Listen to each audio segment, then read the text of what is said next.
What up, what up, what up? This is Birds of a Feather on ATD Radio, live from the Real Talk Studios. First half brought to you by Gibson Mayer LLC, our certified public accountant. Make them yours, gibsonmayer.com. It's Chucks alone. Again, why do I feel like this happens a lot now? I don't know, it could be just the second episode where it's just me, but it feels like it happens more often than it's not. But it's just me today. Of course, with the bro, Ryan Brotto over here on the ones and twos. What's going on, Ryan? What's going on, man? Not much. You can't get rid of me. I'm still here. Of course, and I love that. I miss it when you're not here. Unfortunately, Chrome had to call out for today's show. He has a family emergency, so we just ask that you keep him in your prayers and just keep him in your thoughts. All right, so Chrome, we're thinking of you. Hopefully, you'll be back soon, but just take care of everything. All right. All right, so our poll question for this week. Guys, training camp is this week. I am so pumped. I really, really am so pumped. So our poll question brought to you by Scanzano Sports is, who is the best player in the NFL right now heading into the 2008 season, not factoring in positional value? So the best overall player. All right, this is to wrap up pretty much our ranking series for the NFL, to come, put it to a close, to just take all the positions we've done, the positions we haven't done, and say, all right, who's the best? So, do you want to lead it off first? It's up to you, man. If you want me to roll with it first. Yeah. Why don't you go first? Because I want to hear because Mr. QB, I know it's difficult for you because I know you love QBs and it's tough for you to kind of take that positional value out. Yeah, I mean, you and I talked about it briefly before the show, and I said, it's tough. I mean, listen, it's not impossible to, take positional value out of this, but like we talked about before, it's very difficult to compare the talent of, say, a quarterback and a defensive lineman, for example, or a quarterback and a running back, because I mentioned like a Le'Veon Bell, he's more talented, obviously, when it comes to running, but Tom Brady is more talented when it comes to throwing the football. You know what I mean? So it's different. I had said beforehand, part of my answer was probably going to bring in positional value, but the more I think about it, it's not, because I think the same answer, it's both. I think the true answer, and I agree with Rob Povey, I agree with James Wilder, it's Aaron Rodgers. It's Aaron Rodgers. It's absolutely Aaron Rodgers. I mean, while we have a guy by the name of Tom Brady in the league, it shows a lot to where he's not even regarded as the best quarterback at the moment. It's always Rodgers. It's always Rodgers. And then to kind of bring in positional value for a moment, you have to recognize, and as well, I don't even think it's just because of positional value. I just think it's because of value in his talent. When you see a player like Aaron Rodgers go out, especially last season, you see what happens to the team around them. I mean, I could argue that they were worse than the Cleveland Browns. They were one of the worst teams, one of the worst rosters in the league without him. And that's because of how talented he is. That's because of how much he means to a team like that. Yeah. So for me, with positional value, it's Rodgers. Without positional value, it's Rodgers for me. Okay. And you know what? I don't have an issue with that. To me, it's between the two Aarons.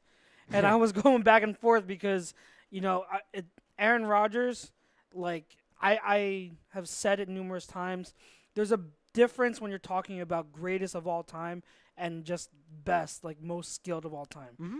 Tom Brady is the GOAT. He's the greatest ever because of all of his accomplishments, and you can't take that away. You really can't. But most skilled, most talented is Aaron Rodgers. He's the best I've ever seen at that position. And my young self, I haven't seen, that much relative to the whole history of the league. But I just, from what I've studied, I've never seen someone like him. That being said, it's really tough. But right now, I think the number one overall player is Aaron Donald. Sure. And this is a change for me because a few months ago, someone asked, who was the best interior lineman in the game, the interior defensive lineman. And I always thought for a while that it was between Donald and Cox, and they were pretty much neck and neck. But I've been doing, because there's no football, I've been doing a lot more film study, just watching tape of just random players throughout the whole league in my spare time. And But watching Aaron Donald, he's even that much better than I expected, that I thought. So I want to give him his due. He really is the most dominant player at his respective position. And again, I will not argue with anyone who says Aaron Rodgers, because I think the two Aarons are 1 and 2, and whatever way you put them to, I think you can't go wrong. But I think they have to be at the top. So Dion Brown chimes in. What's going on, Dion? Dion. He says, "What's up, fellas? Tom Brady shouldn't even be listed, but I get it. It's hard to say who's the quote-unquote best.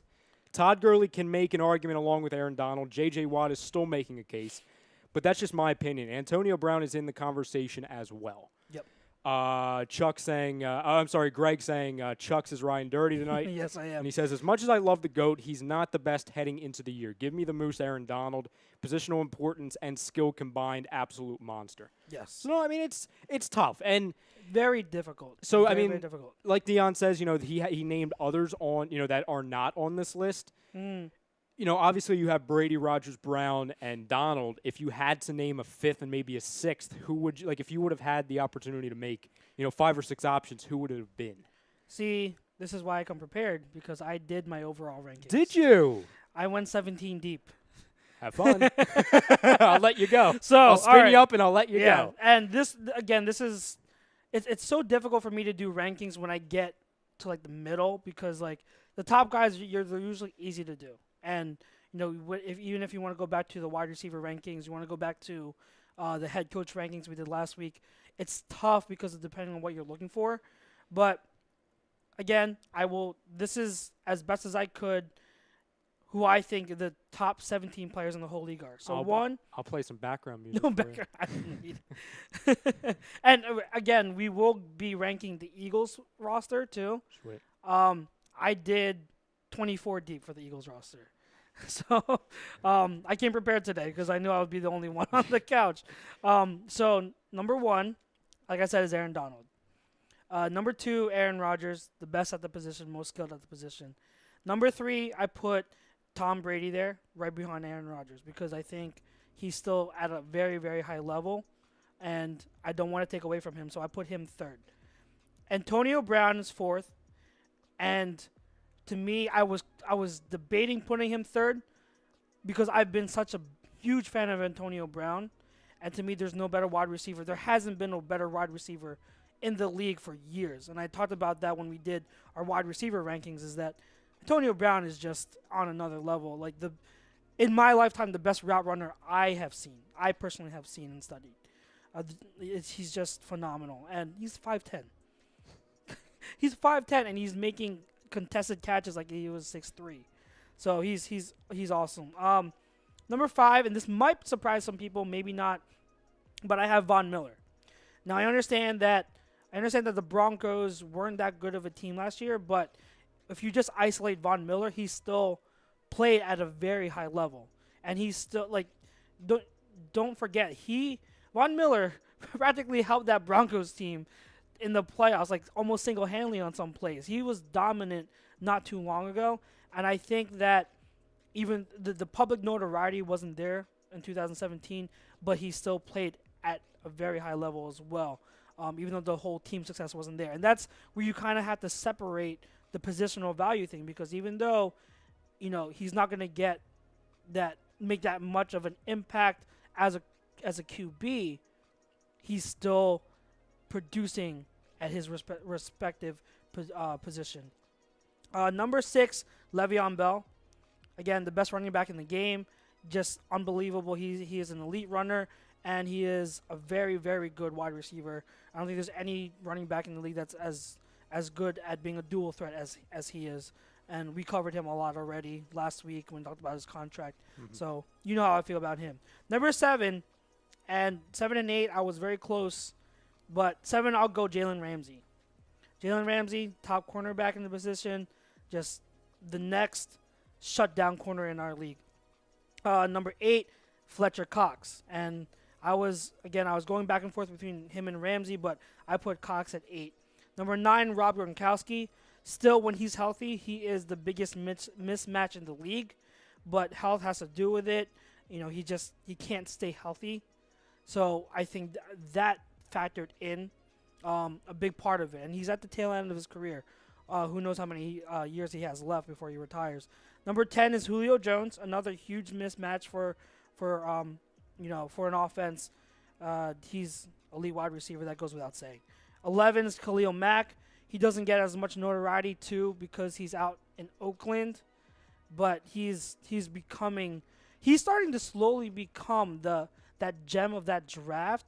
Remember, like it was between him and Jadeveon Clowney, and a lot of people were saying Clowney is a no-brainer, and Clowney has shown improvement. He's starting to get better, but in terms of consistency so far in their career, Mack is ahead of Clowney in that regard.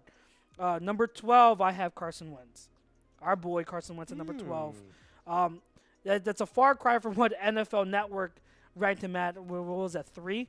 They ranked him at 3, which to me, honestly, was way too high. But I do have him at 12. Right behind him is Russell Wilson at 13. 14, I have Cameron Jordan, who's a defensive lineman that not a lot of people, again, talk about. He needs more notoriety. He is a very, very talented person, and he's one of the reasons why that Saints defense was so good. 15, I have Odell Beckham Jr. He is someone who I think can shoot back up and be a top 5, top 10 player in the whole league. He just has to, again, come back healthy and show that he's focused and he doesn't have those outrages, those sideline spats again. 16 and 17 are running backs. I have 16 David Johnson and 17 Todd Gurley. The man who got a new contract, which we'll be talking about later on.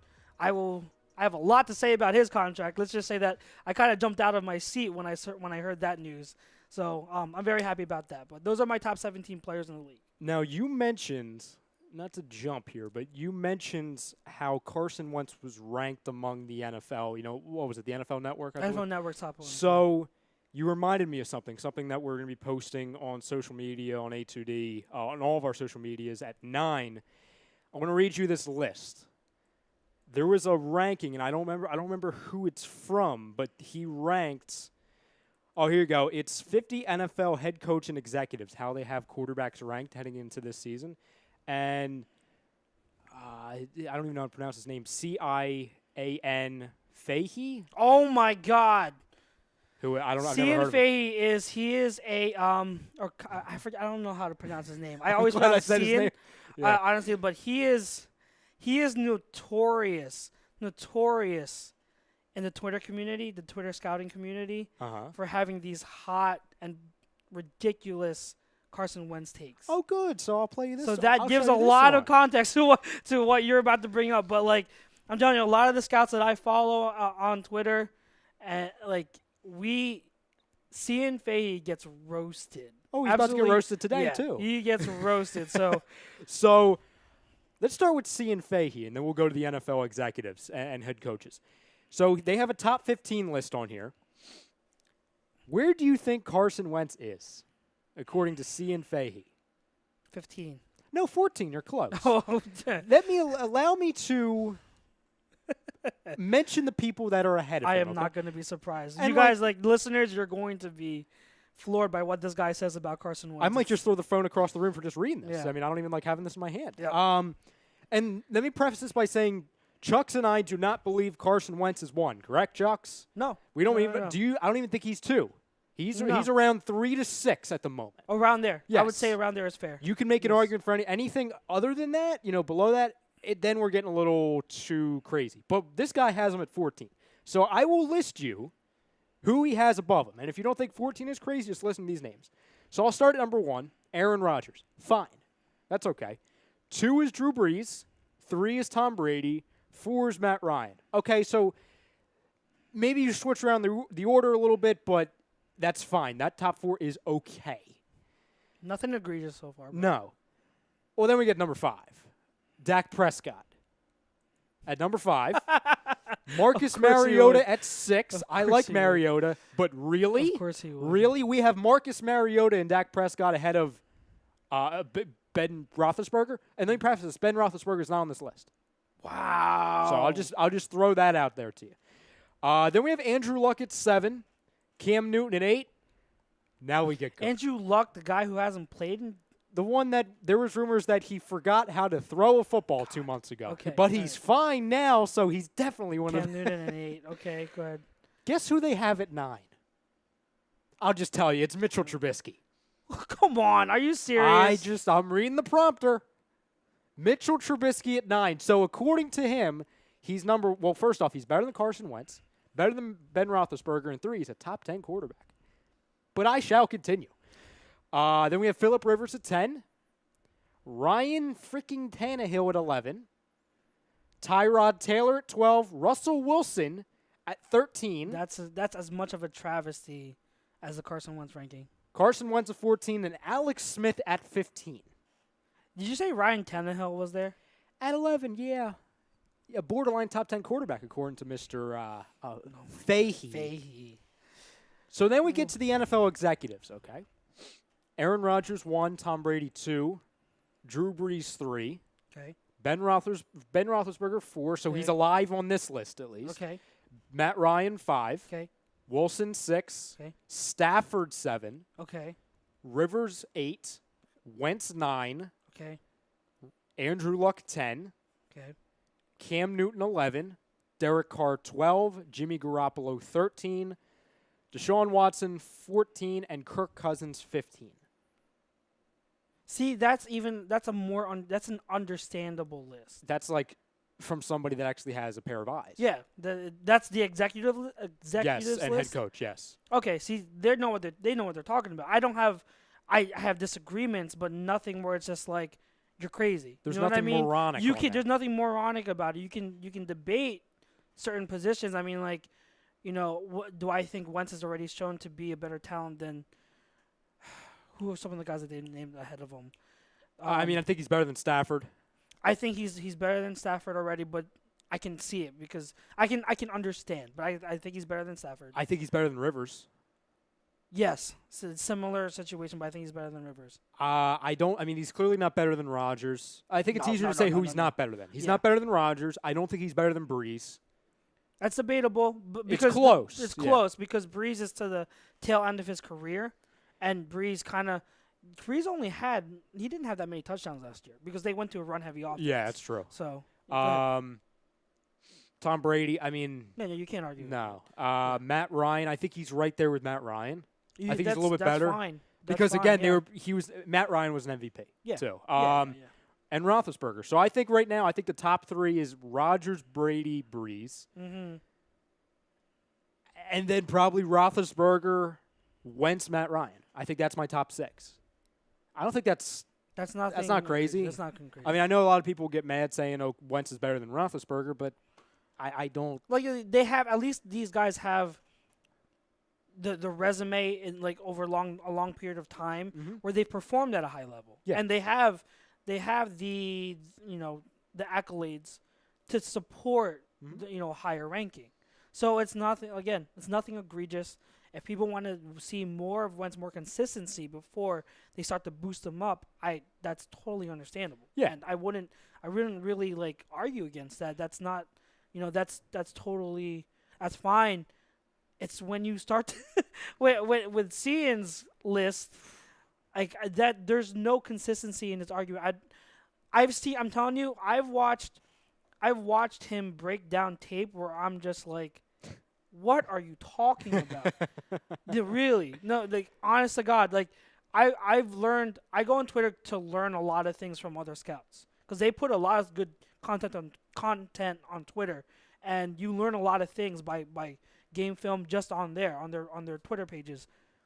But you also learn a lot by them absolutely roasting Fahey. Mm-hmm. It's comical. It's absolutely comical. A couple of these comments, a lot of people were very unhappy with the list, which I'm glad. It just shows how smart the chat is. Yeah. Let's see.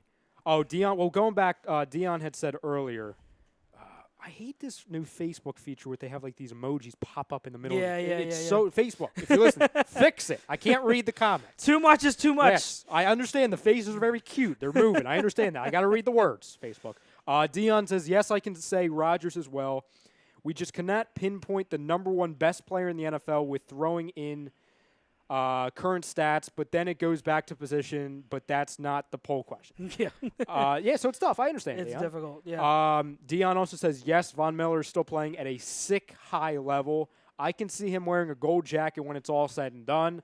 And agreed, Cox is definitely on that list. Agreed with the entire list. Agreed, nice. So he loves your list. Thank you. So we have a great list by you, and then we go to We go to Cian's, Cian. Fahey's list, and then we... His QB rankings. Yes.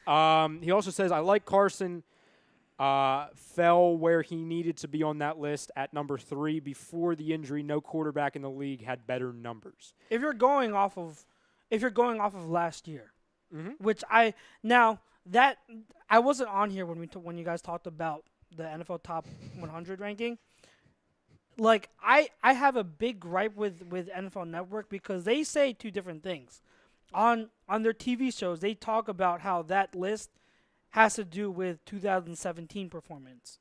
And in that case, Carson Wentz, I can understand being number 3. But on the website, someone showed me that it says it's projecting into 2018. Now, I love Carson Wentz. I absolutely do. I think he has potential to be a generational talent.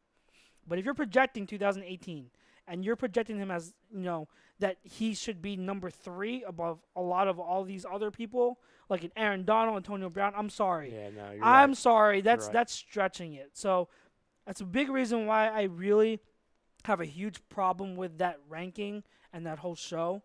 And I understand that they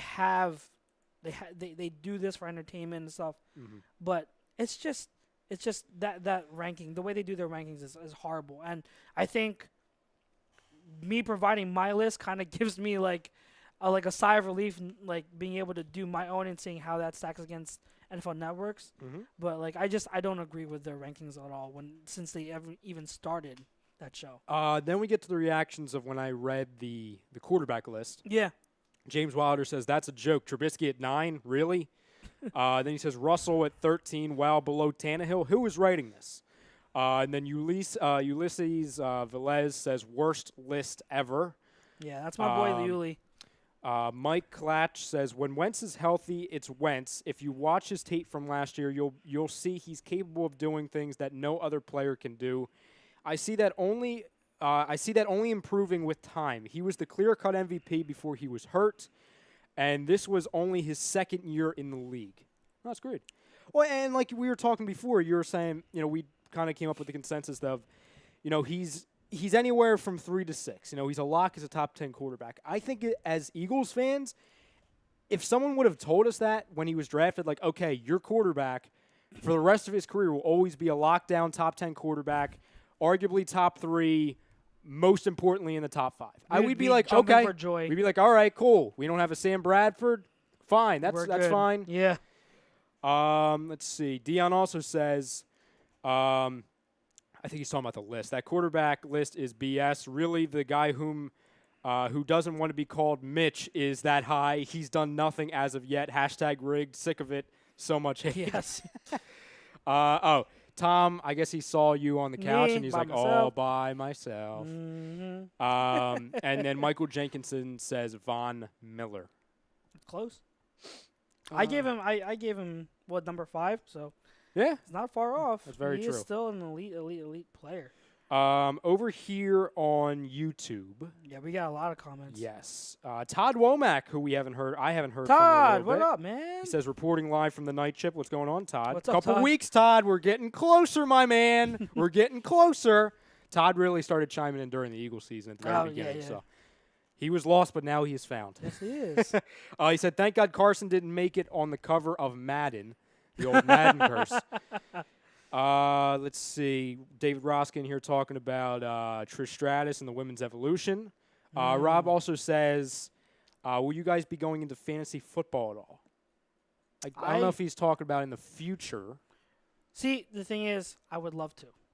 I'm huge. I don't know if anyone knows, but I'm huge on fantasy football. Take it very seriously, very seriously.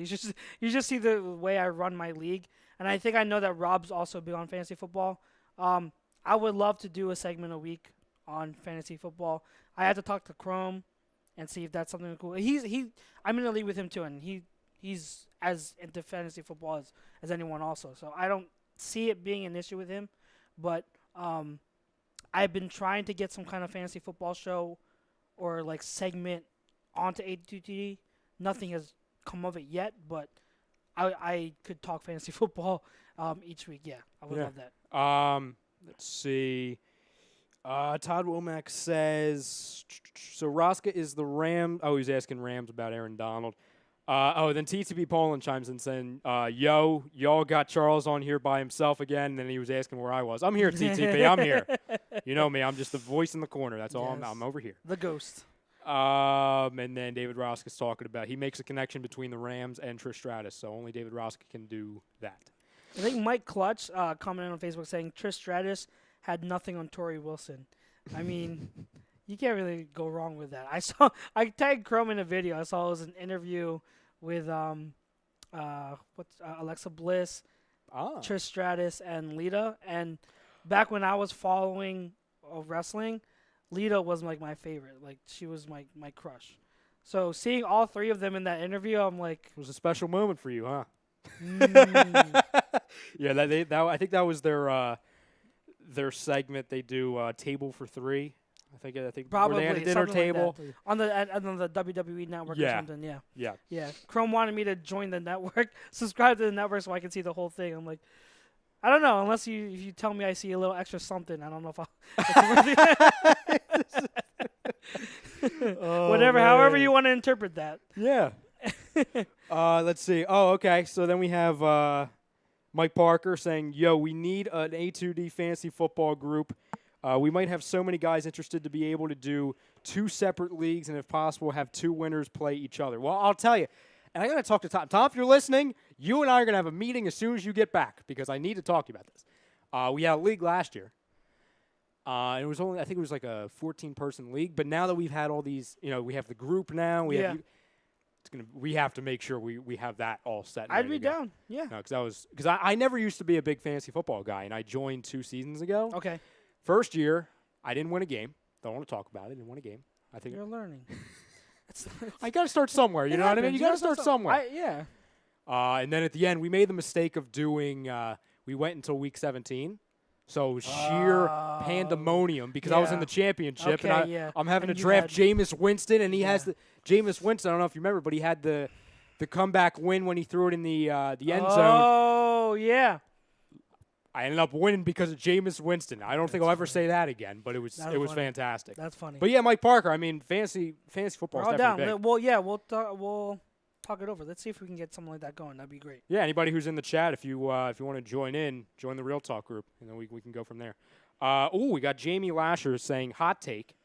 If Corey Clement had held onto his block in the end zone in L.A., Wentz wouldn't have torn his ACL. Anyone else agree? I went ahead and liked it because he's not wrong, but at the same time, it's just one of those small what-if moments because, I mean, at any other play, Wentz could have torn his ACL. I think it's just one of those things. It's a hindsight 2020 It's a hindsight 2020 thing, but he's not wrong. No, you're not wrong. He's not wrong. And it kind of goes into my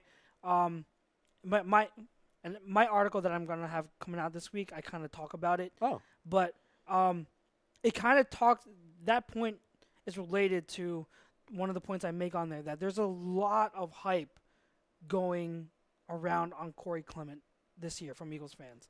And I really want to tell people kind of slow the brakes a little bit because I'm seeing a lot of people talk about superstar talk and, this guy, like, he should be the featured back over Jay Ajayi. And, like, I don't mind you thinking he has potential. And I know you think he has potential. I think he has potential. He shouldn't be over Now, Ajayi. at the same time, if you are going to tell me from what you've seen that he's the better running back out of him and Ajayi, I challenge you to sit down and sit down with me and watch film, and we will break it down together because I studied them really hardcore, and I don't see how you can say that Corey Clement is a clear-cut better running back than Jay Ajayi. And to be honest, Corey Clement has a few flaws, glaring flaws that I noticed. And he became a better pass protector, but he wasn't always that way the whole year. And he still had moments where he missed his assignments. And that play was one of them. And that's why I say he's not wrong. But at the same time, I'm not going to crucify a rookie running back missing an assignment and put the ACL injury of the franchise quarterback on him just because, who knows? Like, what if someone else had held their block? What if this other person a wide receiver had gotten open for Wentz to throw the ball to? So it's a lot of things a lot of what ifs, a lot of hindsight 2020. But, let's just pump the brakes on the Clement superstar talk.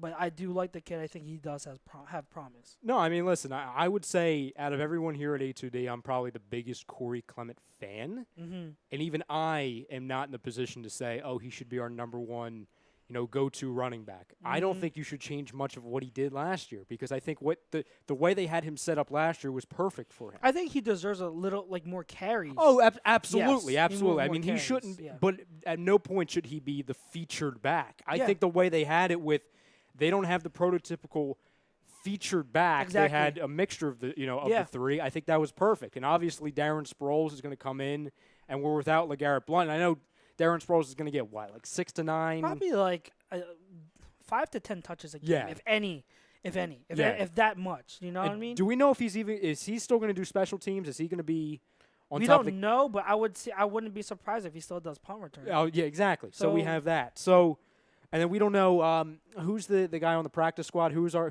projected fourth running back at the moment? So there was Josh Adams, Donald Pumphrey, Wendell Smallwood, and I forgot his name last week too. I think I'm thinking I Josh fe- Adams. Definitely not Pumphrey. No, there's a guy we just signed, the one that used to be I know you're talking a Redskin and a Colt. I don't know why his name. He's probably going to be our fourth running back. Gotcha. Matt Jones. Matt Jones. There you Matt go. Jones. Matt Thank Jones. He's probably going to be the fourth running back, to be honest.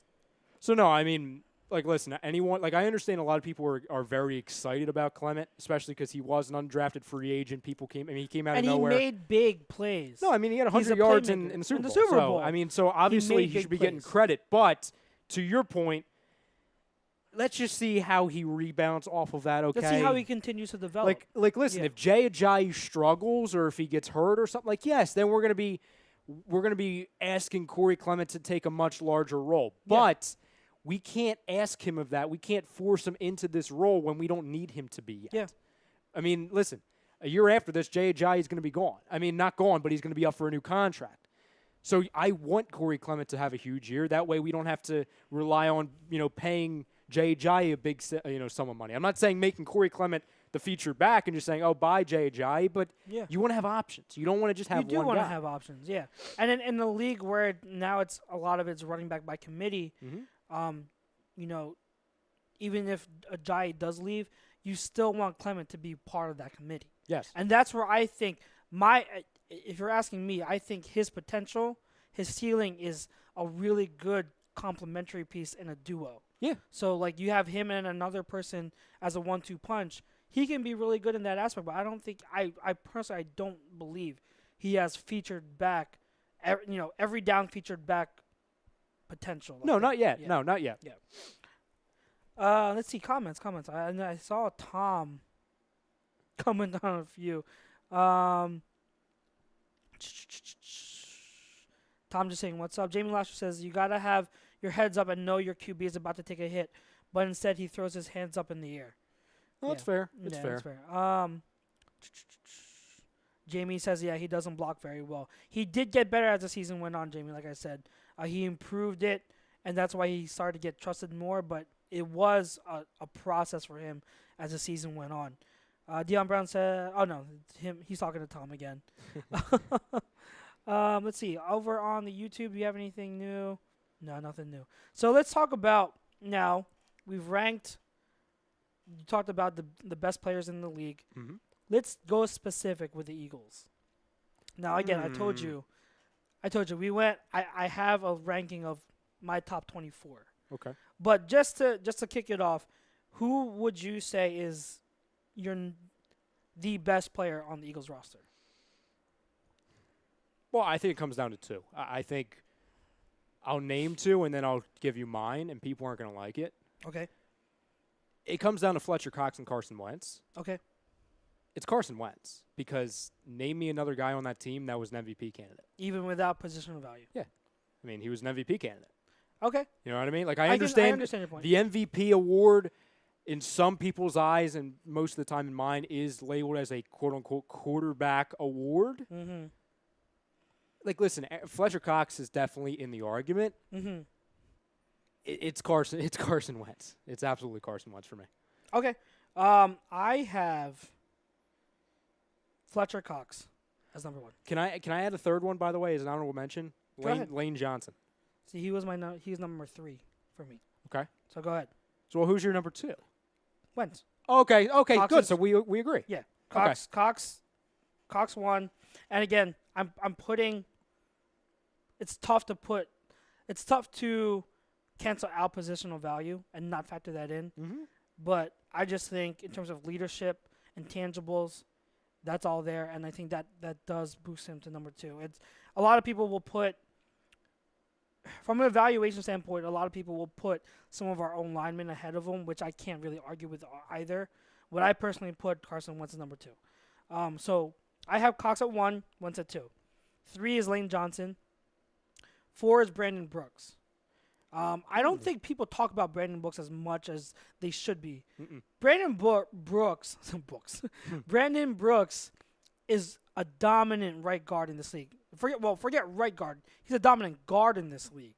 I think one of the only ones you can say is better is definitely Zach Martin. Zach Martin's definitely better, but after that, to me, you'll be hard pressed to find someone that's leaps and bounds above Brandon Brooks. He was a monster last year. And him, I put Lane at 3 and him at 4 because that right side of our line was just impenetrable, and it moved so many lanes. They created so many lanes for our running backs. So they're 3 and 4. Number 5 is Jason Kelsey. 6 is Jason Peters, who I think is going to come back and still have a really, really, really good year. And he's future Hall of Famer. He knows what he's doing. 7 is Brandon Graham. 8 is Zach Ertz. 9, I have Jay Ajayi at 9, which some people will probably hate because there are a lot of people sleeping on Jay Ajayi. It's driving me crazy. Number 10 is Malcolm Jenkins. 11 is Alshon Jeffrey. 12 is Michael Bennett. Ooh. Yeah. Yeah. Okay. 13, Jordan Hicks. 14, Nigel Bradham. Yes, I put Hicks above Bradham because I think when healthy, Hicks is better than Bradham. Yeah, we're judging this off of talent. We're not judging this off of health. Yeah. No, I mean, there's no question. I remember Jordan Hicks' rookie year. I mean, he was arguably the best player on that team. Yeah, he's a playmaker at the linebacking position. People were frustrated with him not because of his talent or mistakes on the field. It's the fact that he can't stay on the field. Yeah. So, no, I mean, in this list, health isn't a part of it. Yeah, Absolutely not. 15, I have Aguilar. 16, Ronald Darby. 17, Darren Sproles. 18, Tim Jernigan. 19, Mike Wallace. Number 20, Jake Elliott. 21, Jalen Mills. 22, Chris Long. 23, Rodney McLeod. 24, Stefan Wisniewski. So those are my 24. What up, big guy? What's up? Big Boss came in. So those are my top 24 rankings of the Eagles players roster. Now, I put an asterisk Sidney Jones. And I wanted to single him out because he is someone who I think has the potential to be a top 5 player on this team, maybe even higher. And, right now we can't go. He had no film in 2017. He played a little bit in week 17, but that's it. Like, there's nothing to go off of. So we can't really mention him when you're talking about ranking Eagles players on the current roster, but he's someone that I really wanted to still point out because I think he's got some real potential. You joining? For like 5 minutes, I will. Okay. So we got Big Boy Tom. He's getting set up. But, yeah, I think that with the 24 people, it's very tough. Also, again, to not include positional value into it, but those who are, I think, are top 24. On the Facebook, we got Mike Parker says Wentz, Kelsey, and Cox. And then YouTube. No, we're good on YouTube. What's up, big guy? What's up, Daddy? Ben, thanks for coming. I've been. You've been. I got a headache from today, but I've been. No, I hear you. I don't know how you even do a show after it. That I don't know how you rebound. because I need to get stuff off my chest. So I'll get it off my chest right now and go right to your rankings and your poll question, right? The poll question was best player in NFL. Best player in the NFL, right? Oh, I'll piggyback these fucking dopes, and the way I'll piggyback these idiots is saying the best player in the NFL right now is with the Philadelphia Eagles. It's other on this list. Okay, Brady, I love Brady. He's the GOAT. He's the greatest of all time. Okay, and he's still going to be probably Brady-ish this year. But the times of him being the best player in the NFL aren't there anymore. I look at Rodgers. Obviously, he's the most important to his team. Okay, it's tough to go against Aaron Rodgers. Aaron Donald's a flat-out problem. We know that. He's going to get big-time money from the Rams. Already talking about it. The other name on the list, Antonio Brown. Wide receiver, special. We know all the things. The best player in the NFL? No, I don't think he is. I look at the guy who's the best player in the league up until he got hurt, and I don't see what reason he's not going to get better. This is a guy in the facility at 4 a.m. every day. This is a guy who doesn't stop freaking working. That translates. You saw it last year translate and take over an entire football team where guys are looking in the mirror like, man, I'm not getting in at 5. I'm not getting in at 4. Maybe I got to get in earlier. So the idiots out there that want to try to start a quarterback controversy because a guy won a Super Bowl here are flat-out dopes, shouldn't be even allowed to watch football. And anybody that listens to him, even though some of them might be on this station, I would think otherwise if that's their thought process. Because you want to talk about me being biased. There ain't no bias when I say, oh, I love the guy because he won a Super Bowl, so that makes him the best. This isn't rec football, babe. You don't deserve this. You don't deserve to start because you won a Super Bowl, right? And it's not like a donation. Like, oh, he should start week 1 because he won a Super Bowl. No. If 11's ready to go and cleared by the doctors and cleared by the coaching staff, he's your guy. Play him. There's no controversy here. You got the best backup in football. Congratulations. Okay? But you also have, in my opinion, soon to be the best player in the league in Carson Wentz. I mean, there's no controversy. The team knows it. They've said it. Nick Foles has said it. So there's no controversy. Only controversy that there is made by idiotic media people and idiotic fans. And that I stand by that. I've been on this whole Foles over Wentz thing has been driving me crazy for months. I've been trying to talk about it for months. I posted something on A2D saying that, an unpopular opinion, Foles isn't as good as people think he is. And that this fan base overrates him. So I totally agree with you. And it's. Am I triggered, Charles? Or am I keeping shit as 100 as you can keep it? You're just keeping it real. Okay, I love Nick Foles. Okay, but now people want to talk about tape. That I got tape and tape. I got tape sitting right in this seat, telling you when our franchise quarterback went down that this is how curses at. Okay, Somebody was running down Broad Street after the Panthers game, asking for $5 for the toll. Okay, I predicted this shit for a long time. That doesn't make me smarter than nobody, but it's not going to cloud my judgment because Nick won a Super Bowl. It's not going to cloud my judgment over he's better than Carson Wentz or he should play over Carson Wentz. Now, you want to bring the injury in and say, we should relax with him, maybe wait till week 4. I was all on board with that. Was I not, boys? I sat here and said that if he's not ready, why rush him? If he's not healthy, you don't rush him back. But the thing is, dude, it's not proven, Kyle. You can't prove you throwing shit against the wall consistently and hoping something's going to stick, or stink, either or. Okay, stink. You can't. Kyle doesn't want. The thing is, Kyle doesn't want to acknowledge any points that we make. He doesn't want to acknowledge. See, the thing is, 2 things. One, it's not about his health. The knee is probably fine. And doctors and team physicians and former players have said when it comes to the ACL injury now, it's not about it healing. It heals in 8 to 9 months. The issue is the player comfortable enough that they're confident to play it on that knee and play without second guessing. That's the tough part. It's the mental hurdle of getting over it. Number 2, all these people saying that Nick Foles won it with, so Wentz, does that really make him good because he won it with the same cast? Well, I'm sorry.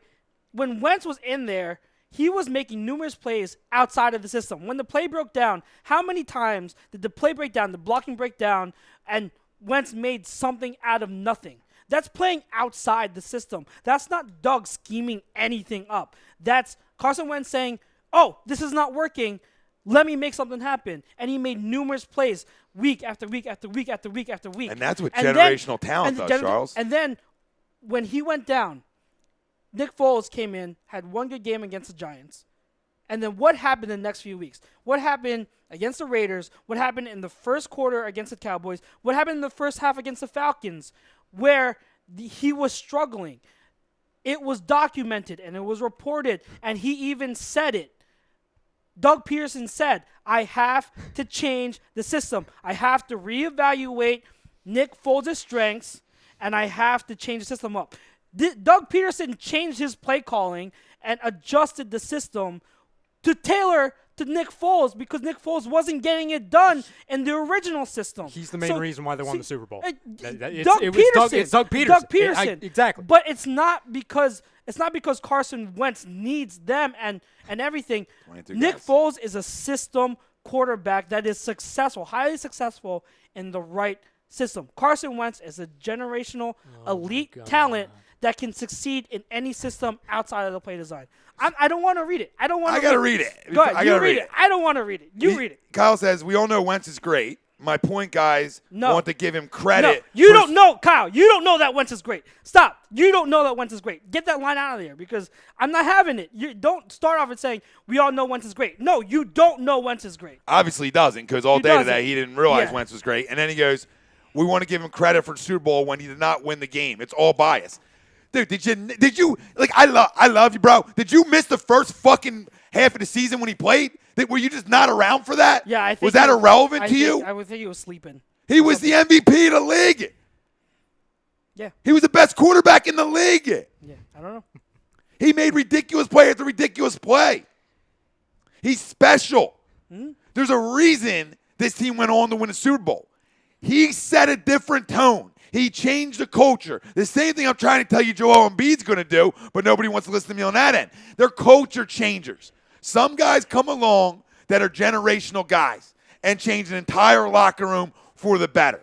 Okay? Answer me this, Tom. When the season started, were people screaming about our weapons? Were they like, oh, Philly's got awesome weapons. They got a great supporting cast for Wentz. No! They were sleeping on our weapons. Who's to say Wentz didn't help make them good?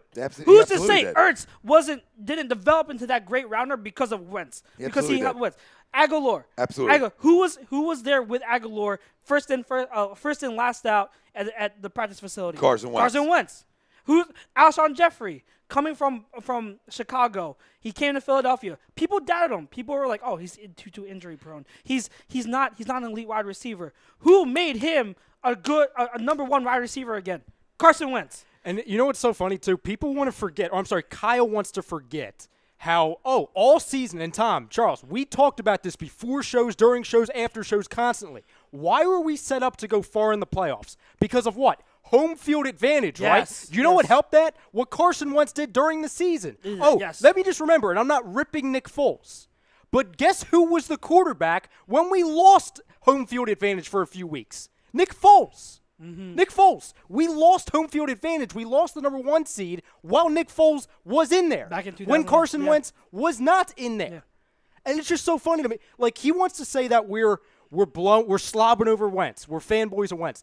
Bro, you said on your show Nick Foles is your favorite player of all time. Yeah, he admitted. So you're a fanboy. He's a fanboy. You're of the Nick fanboy Foles. of Foles. Calm down. We're not discrediting Foles.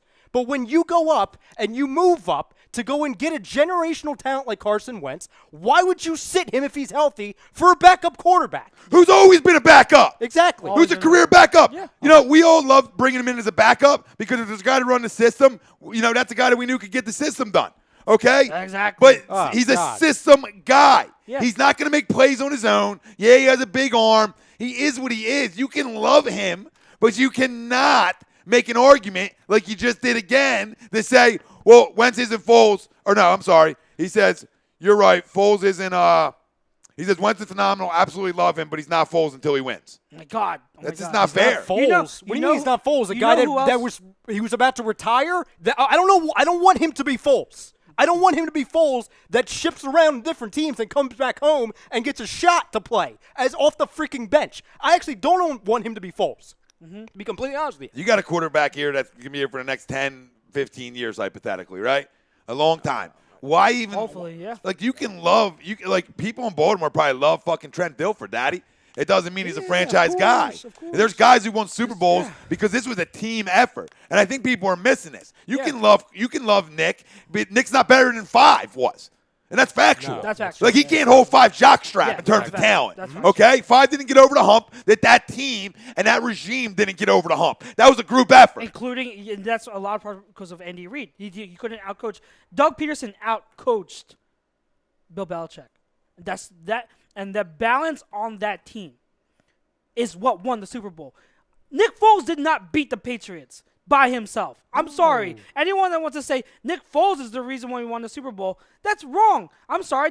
Weren't other players out there to help support Nick Foles? Weren't there players making catches? Alshon Jeffrey grabbing up at the highest point of the catch to come down for the first touchdown? Wasn't Corey Clement in there toe tapping at the back of the end zone for that one touchdown? LeGarrette Blount running through the defense for that touchdown? Like, are we forgetting all the playmakers around him? The Guys made offensive line, holding up a wall for Nick Foles. Because God forbid, if they had let anyone through, can Nick Foles run away from penetration? No, he can't. The longer he holds on to the ball, he loses his fundamentals.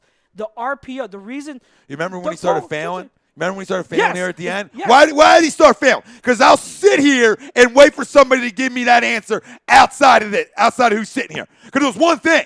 It was one thing he started doing on every single throw, which created his problem and his weakness to me. Started backlegging shit. Yeah. Started throwing off his back leg, throwing a lot of interceptions. That's when it started going downhill here. I mean, you can crown the great season he had under Chip, and that was a great year. But he started coming back to life the year after. Yeah, because Big time. defense is new. Defense is new. He's saying that Nick Foles beat the Patriots by himself. Yeah, no, it's fine. Yeah, it's fine. It's no, didn't. It's all right. Move on. I mean, listen, it's like Mike said, he's here to ruffle feathers. Like, I'm at the point now with Kyle, I think he just throws shit around, He does. looking He does. for some reactions. And Yeah. that's fine. Yeah, that's Not fine. mad at him, but that he's guy. completely 120% wrong He's on our, every statement today. he's our Colin Coward. We'll just put him that way. He's our Colin Coward. I wouldn't give him that. I wouldn't give him that credit. Is that disrespectful to Colin Coward? Yeah, I think it is a little bit. Oh, okay. No, Yeah, he didn't beat the Patriots by himself. If we don't realize that this was a complete team effort to get over the hump and to break the curse, then we just don't get it. Yeah. We still don't get That's it. We want a crown. We want to put posters above our bed so when we're laying there and we wake up, it's an easy jerk in the morning. Like, you know what I mean? Like, we're at that point now. Right? Like, you could put Carson Wentz on every other team in this league. He starts over whatever quarterback's on that team. Facts. Okay? Put Nick Foles on every other team. Tell me how many teams he starts on. Because I'll wait. Because Wentz is starting for all 32. I'm sorry. When Foles was made available via trade, who traded for him? Who offered the farm to get him? The Browns with the 35th overall pick. That was it. And the Bills. Oh, my God. There was no one chomping at the bit to trade for Nick Foles because they know what he is. GMs and owners know what he is. They know he's a system quarterback. And the big question mark when it comes to Nick Foles is, can he succeed outside of this system? That's the big question mark. That's why he wasn't traded for. That's the truth. So if you don't see that, then I don't know what to tell you. I really don't know what to tell you. And I've had it with this Foles over. I'll go over Wednesday. some like real commenters over here on YouTube. Sixer JT, what's going on, Sixer JT? They were talking about Nola, all that stuff, and then Sixer JT said LeGarrette Blount helped. Obviously, Brandon Graham strip sack that people just want to ignore. I guess that was Nick Foles who did that. It was Nick Foles. Keyed in. That was the key play of the game. Yes. T2B Ballin says, nice of you to give my man Charles some company time. Yeah, I'm here for the people. he comes through in the clutch. Yeah, they're just talking Phils over here. Sixer JT says, when Wentz wins 2+ more Super Bowls for the Eagles, is Foles still his favorite player?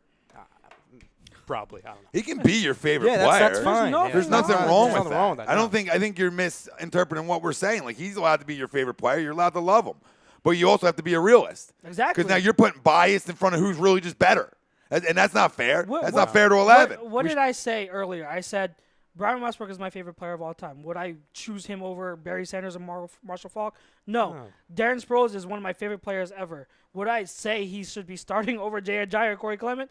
No.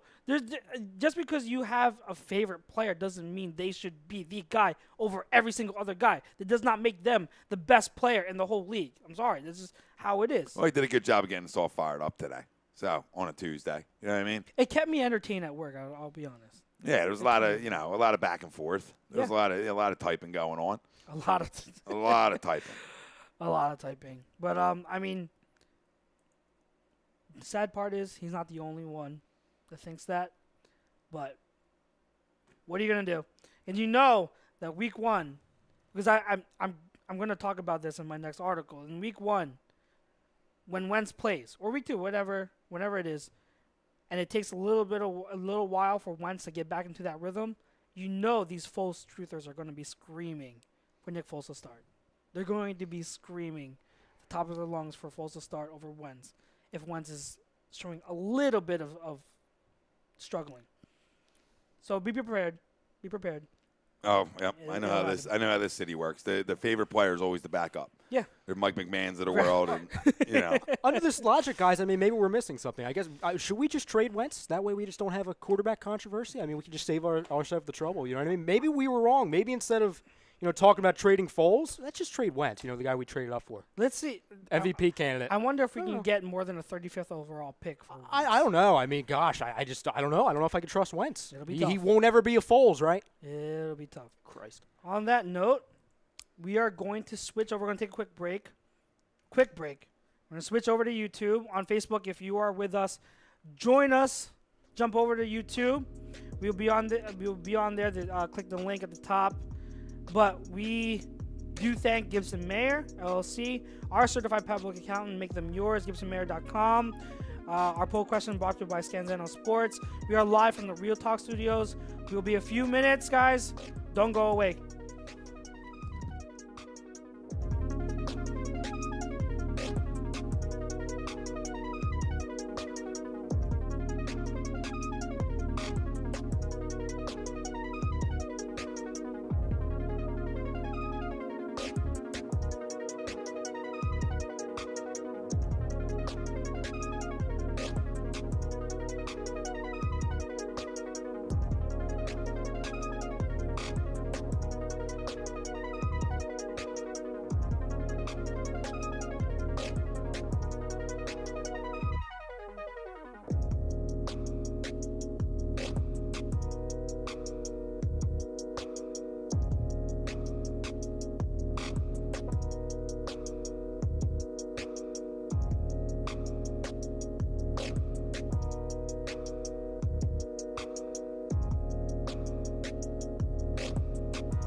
Welcome back to Birds of a Feather, live on ATT Radio from the Real Talk Studios. Second half brought to you by StreamSmart.com. Our poll question presented by Scanzano Sports. Who is the best player in the NFL right now heading into the 2018 NFL season? Tom Brady, Antonio Brown, Aaron Donald, Aaron Rodgers, or is it someone else? I said Aaron Donald. Tom said Carson Wentz. Ryan, the bro, said Aaron Rodgers. All are understandable. So, who do you think? And it's taking out positional value, and that's what we're talking about. We're doing our best to rank these players overall best on just talent and not factoring in positional value, which is tough. Before we got into our tirade regarding Foles and Wentz, with Tom over here, we had talked about my ranking for the my current ranking for the Philadelphia Eagles. I went 24 deep. Do you want me to read them off again, or just fly through them? Fly through 'em? Rapid fire, yeah. Okay, so let me get that. Okay, so I have number 1 Fletcher Cox, 2 Carson Wentz, 3 Lane Johnson, 4 Brandon Brooks, 5 Jason Kelsey, 6 Jason Peters, 7 Brandon Graham, 8 Zach Ertz, 9 Jay Ajayi, 10 Malcolm Jenkins, 11 Alshon Jeffrey, 12 Michael Bennett, 13 Jordan Hicks, 14 Nigel Bradham, 15 Nelson Aguilar, 16 Ronald Darby, 17 Darren Sproles, 18 Tim Jernigan, 19 Mike Wallace, 20 Jake Elliott, 21 Jalen Mills, 22 Chris Long, 23 Rodney McLeod, 24 Stefan Wisniewski, and an honorable mention of Sidney Jones, who is the wild card going into the season. So those were my rankings. Now, we talked before, as we were, coming back from break, and the more I think about it, I think it's a really tough question, but I'll ask anyway, and especially the people at home. Yeah. If you had to come up with one person or a group of people that could fall into the category as Eagles players as somewhat overrated, not just amongst Eagles fans, but around the league, and maybe someone that's underrated, could you come up with a player that could fit either of those categories? Because I think it's tough, and it might be tough because obviously it's a Super Bowl winning team. It's gonna be hard to find anybody that's overrated. I think it's easier to, and also it's kind of hard to find anybody that's underrated because anybody that wins a Super Bowl is going to be pumped up. Now, underrated. I'm going to preface this. I can name 2 people overrated. Okay, it's easy. I think I'm going to. But I know one. it's in regards to the fan base, who the fan base overrates. So your number 1 is probably Corey Clement. Corey Clement. Okay, and that's not because he doesn't have potential, but the way way you people said are last talking about segment, him, yeah. yes. And of course, the one and only Nick Foles being overrated. Oh. By Eagles fans. I actually agree. See, this is the predicament I'm in because I don't want to hate. We love Nick Foles. Oh yeah, we absolutely do. But How and can you not hate Nick just Foles? and not just people we were arguing with last segment, but it's just in general. I mean, because he's not the only one. I just feel like people get carried away. You know what I mean? They do, It's especially this fan base. Yeah. This fan base gets carried away. And I know how. Listen, I dealt with it with the Phillies for years, to where every person that's a part of the team they want to just hold on to for 20 years and never let them go. I get it. It's nostalgic. It reminds you of the good times. I understand it. But Nick Foles, he had his moment. He had his freaking book tour. I mean, he's probably gonna get a statue one day. I mean, he's arguably one of the most beloved Philly athletes of all time, and he'll get at least a mural somewhere in the practice facility or the stadium. Yeah. And compared to a Donovan McNabb or somebody like that, Nick Foles really hasn't played that long in Philly. Yeah. You know what I mean? What was he here for 2-3 years before he left, and he came back and played a handful of games last year. Yeah. So the sample size isn't really that big, but it also shows, obviously he was a part of the Super Bowl and all that stuff. But it's tough to call him overrated just because of how much I like him. But when you compare him to a Wentz and you say, and for people who are saying, oh, Nick Foles is the quarterback of the future, it's not Wentz, and maybe when we go back to the trade rumors, how somebody was saying, a bunch of people were saying oh, you can get multiple first-round picks for the guy, and maybe a team like the Browns or the Cardinals back then wanted to get him so they can be, he could be their franchise quarterback. I think in a sense you can make the argument that Nick Foles is overrated, but that's not based off of his talent. That's based off of the way people talk about him. Yes. Underrated, I think it's tough. I think Nelson Aguilar is very underrated just because, and I understand it. I understand it because of the way he started out his career. Yeah. Yeah. For you, who would you say other than him is underrated? First one that leaps up to me is Brandon Brooks. Like I said earlier. Yeah. Brandon Brooks. He doesn't get talked about, but he does his job very, very well. And you can argue that I don't agree with it, but you could definitely make a great case that he is the best he is our best offensive lineman over Lane Johnson, over Jason Peters, over Jason Kelsey, based on the season he had in 2017. There have been people who make great cases for Brandon Brooks. And so the fact that he doesn't get mentioned, I don't know if part of it is because of the season he had before with all the mental health issues, which he just, on Twitter, he just actually posted about that and he talked about that, which is great. Yeah. I think, I'm someone, and then I have many loved ones who had faced depression issues and anxiety and mental health issues, and I think it's a serious thing that too many people don't take seriously. So, I think it's great that him and someone like Markel Fultz are outspoken about those type of things. Mm-hmm. But, I don't know if that's a factor, and, that people slept on him from last season, but he is one of our better players on the team. I agree with Aguilar. I think the sky's the limit for him. Again, I told you, I project him to eventually be the best slot receiver in NFL. Mm-hmm. And if you haven't already, I did actually a full scouting report on him on AT2radio.com. You'll see it. He's such a good overall talent, but what makes him so good and that so special is his intangibles, because he's so smart. He has such a high football IQ, and he's ultra competitive, and he has that ultimate work ethic and character. So that's what helps him. That's what makes up for his limited physical ability, because he doesn't have elite physical ability. He really doesn't. But he has good overall athleticism all around, and it just that total package. He knows how to run his routes. Mm-hmm. So that's what makes him so good. Who else underrated? I mean, I don't know. I've always been the one who said, I've always thought that Mike Wallace was overrated. I always said he was overrated. Coming in here into this system, I think this he's system underrated. in his role, I think he's underrated. he could be underrated. Yep. I don't think I've seen enough national media or people talking about him, and with his specific role, the impact he's going to make, and not having to be that number one guy. You know what I mean? He's the third or fourth option in the receiving corps now, and he's going to be that deep threat, but he's so much more than that. And even though I thought he was always overrated, you can't really overrate someone who's your third or fourth option in the passing game.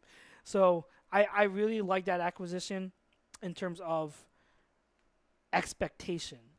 I don't expect him to be crazy good, but he's going to fill that role even better than what Torrey Smith did. No, I agree. I mean, my prediction for Mike Wallace this season, I'm predicting that you're going to hear a lot of analysts, a lot of commentators say in games that the Mike Wallace signing was a very sneaky signing by the Eagles. I think you're going to hear them use that terminology a lot, because it was. It was at the end of week 2 of free agency. They signed him for very low money, especially in that market. They were very patient with it, and like we talked about, he was a number 1 option in Baltimore. Now he's number 3 or 4 behind Alshon and Aguilar. And in Miami too. Yeah, he was the number 1 in Miami. So I think just based off of that, I think he definitely falls underrated. Not just by himself, but in this situation, in this system, I think he's more underrated.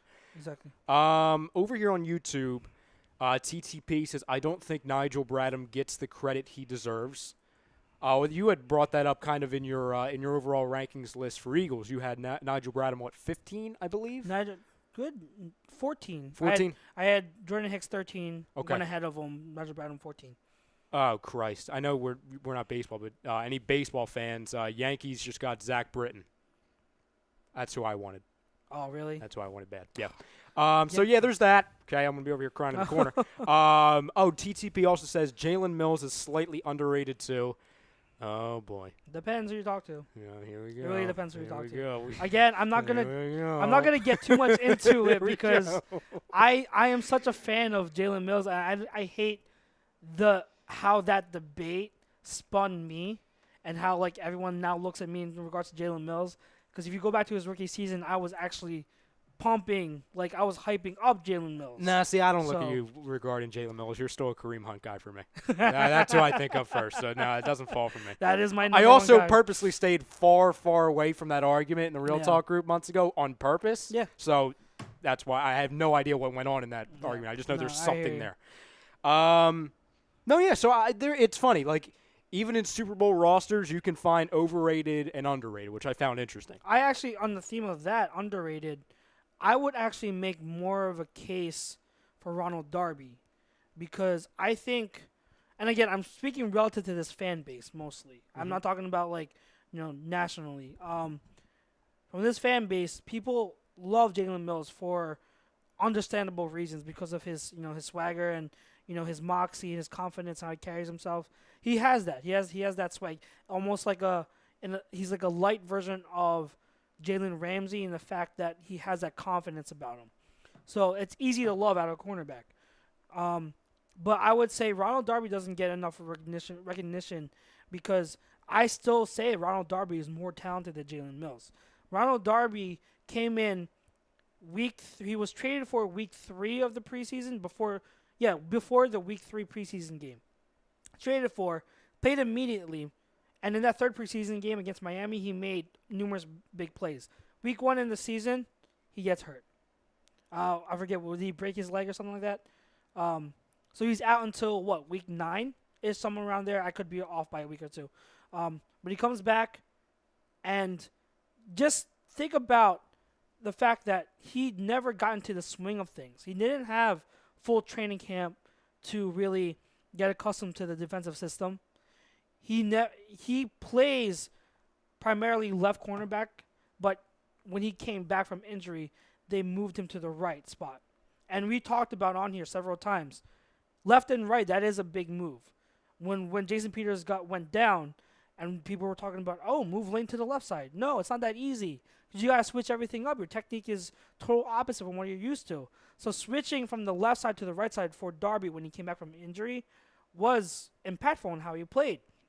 But he still made several big plays. In the Dallas game, he had the interception. In the Raiders game on Christmas Day to seal up home field advantage, he made that interception late in the game to seal the game. He did make plays in the playoffs, really, really underrated plays that no one talks about.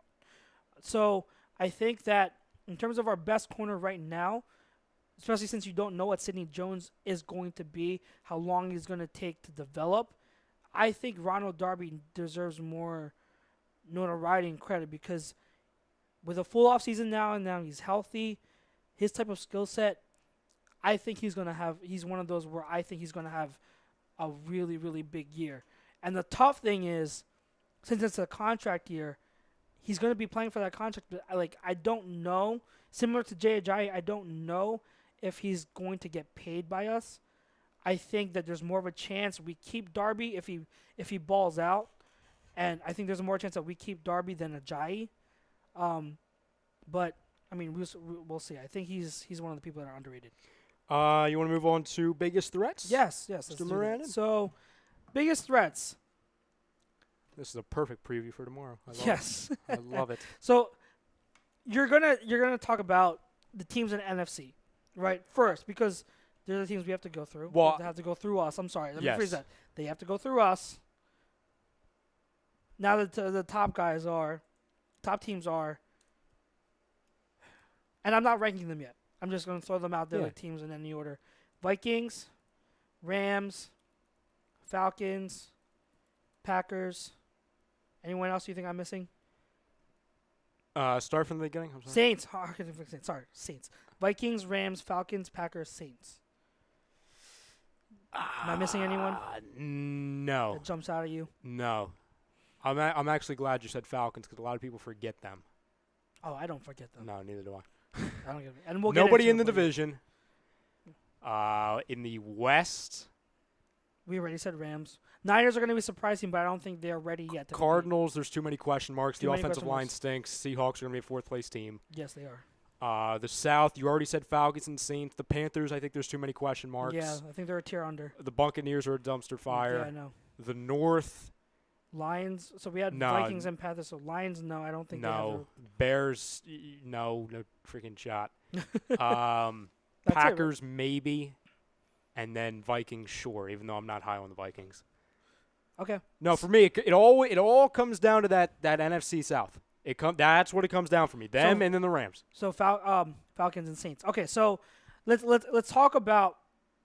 Let's first. You want to rank them first, kind of in terms of like biggest threat. Do you want to break them down first? Yeah, no, go break them down. So okay, You can rank them, yeah. All right. And I'll critique it. Okay, let's start with I think the biggest threat,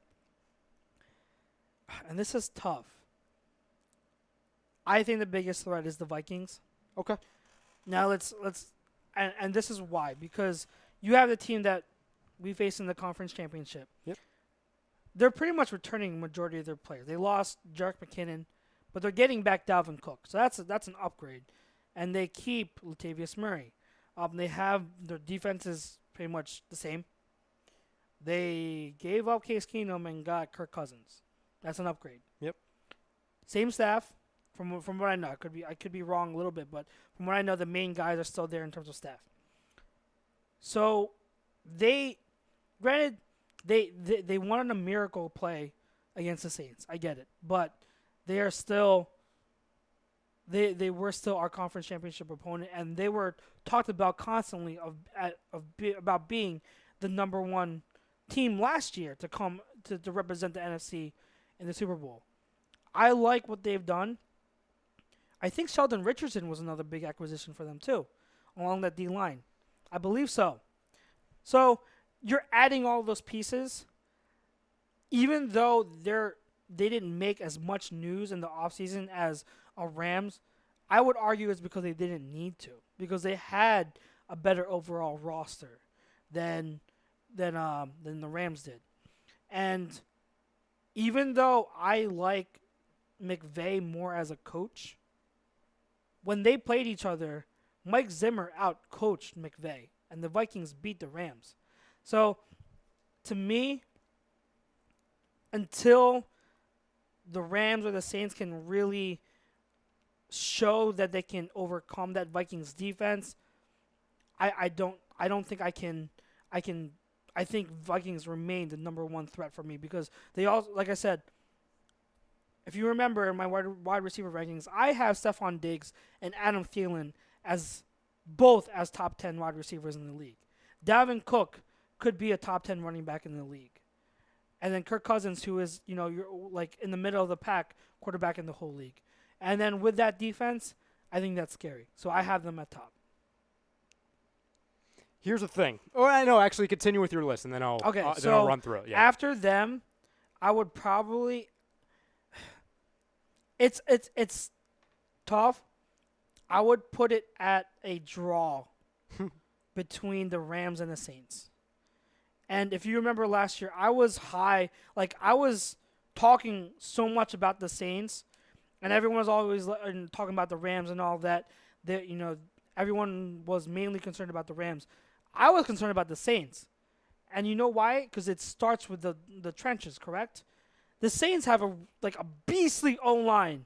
A beastly O-line where I felt that matchup-wise, they were the ones that could kind of match up with our defensive line the most out of the teams and the other teams in the NFC. Their offensive line is a beast. They've got so many good players on that line. And then you got Alvin Kamara and Mark Ingram. Now, Mark Ingram was suspended 4 games, but Kamara's still there. You got one of the top young receivers in Michael Thomas. You still have Ted Ginn, who played really well last year. And I'll give him that. Ted Ginn, I was never a big Ted Ginn fan, but he played amazingly well in that system. Of course, you have Drew Brees and Sean Payton running the show on offense. On defense, like I said earlier, Cameron Jordan. You get back Alex Okafor. You have was it Klein? I think I forget. And there's another linebacker there. Manti Te'o played really well for them last year at linebacker. And then you have Marcus Lattimore, who I believe will be the second best corner in the league behind Jalen Ramsey. Maybe he might even overtake Jalen Ramsey sometime in the future. That team is still very scary, and they were that close to beating the Vikings in the playoffs last year. So I put them as the second biggest with the Rams. The big thing with the Rams are chemistry. So they have all these additional pieces that they brought in. You have Brandon Cooks. I can't think of all the other ones, but we all know the big offseason they've had to bring in all these players. A big thing is chemistry and how they're all going to fit together. But if they can get a handle on it and figure it out, that is a lot of talent on one team, especially for that defense. Like Marcus Peters and Aqib Talib, they are perfect fits for what what's the defensive coordinator's name? God, I can't remember the defensive coordinator's name, and it's really bothering me. But that system is all predicated on the defensive line getting penetration and then creating for the cornerbacks to make turnovers. And that's what Marcus Peters and Aqib Talib do. They bait the quarterback into turnovers. And so they are perfect fits for what that defense is looking for. The defensive coordinator for the Rams? Yes. Oh, Wade Phillips. Wade Phillips, thank you. Yeah. Thank you. I'm an idiot for not remembering. No, that's fine. So, like, that is Wade Phillips' that's his blueprint for his defense. And they are perfect fits for what they're looking for. Their weakness, though, is with the Rams, I'd say, is the middle of that defense. You have almost no linebackers. You have almost no pass rush. That's what holds them back, I think, is that you want to predicate on getting pressure to the quarterback, and you have Ndamukong Suh, and you have Aaron Donald, and you have Michael Brockers. I get it. But outside of them, there's no edge pass rush, and there's no help in the middle of the field from the linebackers. So that's going to be a huge issue. I think you can still run on the edges against the Rams, and that might be their Achilles heel. So that's why I think Rams and Saints are kind of an even. After that, I have the Falcons, who are really good still. Well, I was going to say, so go ahead. Your top three is Vikings, then it's Saints and Rams. Yeah. So for me, I disagree with your top three. Okay. I think you're missing out on a team. You just mentioned them at 4. Falcons. Their biggest threat in the NFC is the Atlanta Falcons. If you want to talk about sustainability, if you want to talk about not losing a step, they have a sustainable organization, head coach, GM, etc. You have a second year of Steve Sarkisian as well. So that's another year for Matt Ryan to get adjusted to that. When you talk about their offensive line, extremely good. If you want to talk about their defensive line, extremely good. They have a lot of depth when it comes to running back, wide receiver.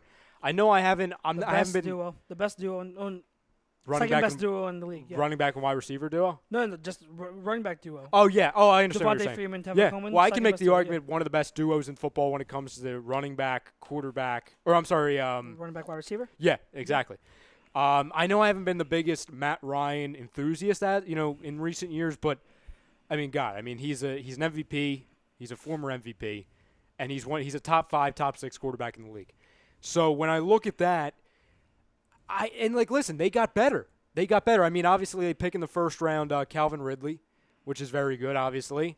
So I look at it, and it's not like they missed the playoffs last year. I mean, hell, this team was in the Super Bowl 2 years ago.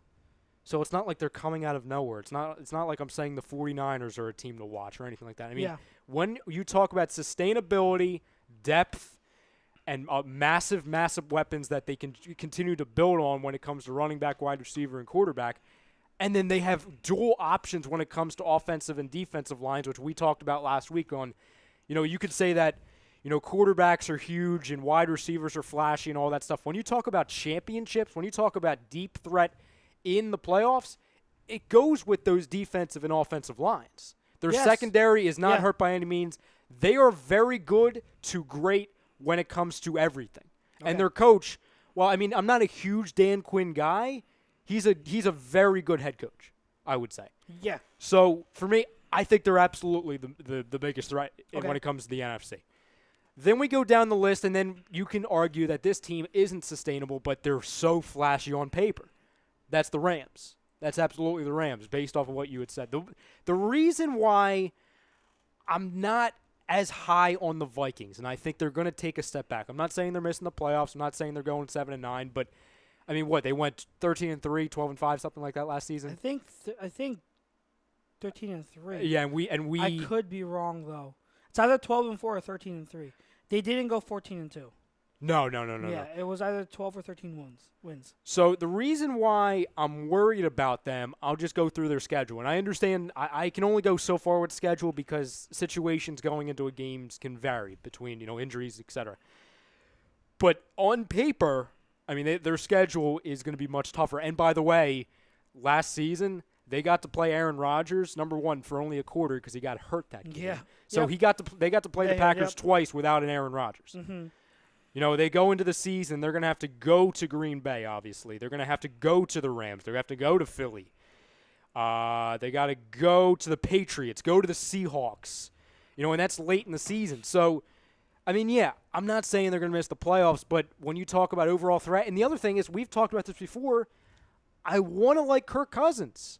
I want to think that now that he has weapons around him, a defense that's sustainable around him, a head coach, a coordinator that's around him, I want to say that's good, but I continuously go back to the Monday Night Football situations and go back and say he is winless. And when you talk about Monday Night Football, you think big-time games, big-time situations, and he's come up short every time. And I understand it doesn't solely fall on him because it's a team game. But also, let's just remember who they lost. Who did the Vikings lose, and who's now on the Giants? Who's their head coach? I'm trying to remember. Pat Shurmur. Pat Shurmur, the offensive coordinator, yeah. That's obviously going to be – because Pat Shurmur's a very good offensive coordinator. Yes. They lose that. So now you're going to have new system. You're going to have to go through the growing pains, similar to what you saw with Matt Ryan. Matt Ryan was an MVP candidate. Yeah. Kirk Cousins has never won a playoff game. Mm-hmm. There's differences there. So I think – listen, they're going to be good. Kirk Cousins, I would certainly hope, is an upgrade from Case Keenum. But we also have to remember, Case Keenum did not play like Case Keenum last season. Yeah. He was great. It was like an anomaly, yeah. Yes, he was fantastic. He played like Case Keenum when he played us in the NFC title game. Yep. Other than that, he played flawless. He didn't make any mistakes.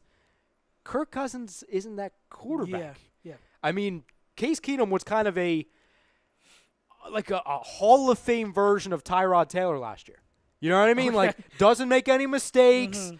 Like, that's Tyrod Taylor doesn't make any mistakes. Case Keenum, that's times 10, and he was great. Yeah. So I don't know if Kirk Cousins is going to be better than that version of a Case Keenum. I don't know. Yeah. And that division, the man, Aaron Rodgers, he's back.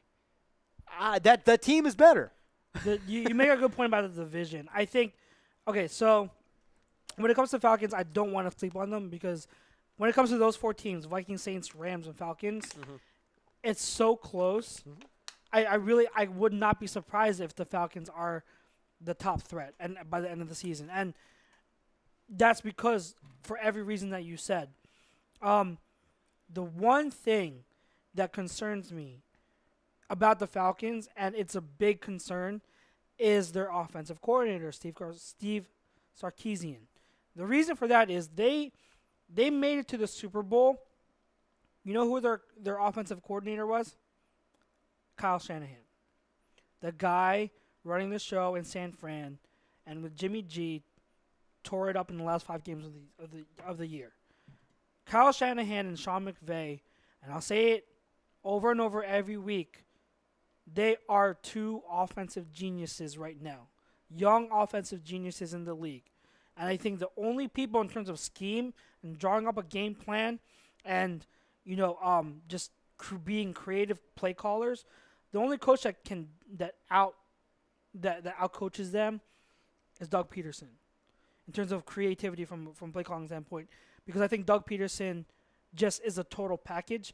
Like, in terms of just creativity, I think Shanahan and McVay are more creative than Doug Peterson, but Doug Peterson knows how to use his personnel more than those other 2.